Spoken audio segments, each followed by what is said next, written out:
in a new court filing filed overnight in response to a defense motion requesting acquittal or a new trial on July 31. Federal prosecutors contended that Sean Diddy Combs does not deserve a new trial because there was more than a sufficient basis to support his conviction on 2 counts of transportation to engage in prostitution. 4 weeks after Combs was found not guilty on July 2 of more serious allegations of sex trafficking and racketeering, his attorneys requested the judge to either grant him a new trial or acquit him of the prostitution-related counts.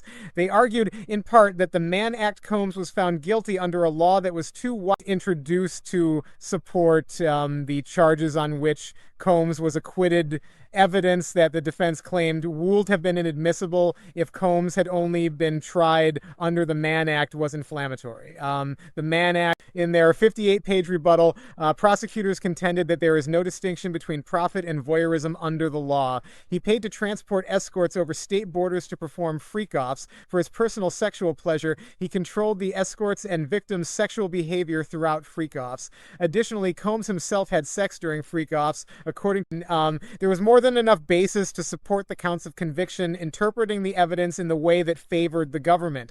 According to trial testimony, the freak-offs, as then-girlfriend Cassie Ventura testified they were called, and what another ex-girlfriend testifying under the alias Jane called hotel nights. In addition to spending hotel nights with Jane, escorts accompanied Ventura to these freak-offs.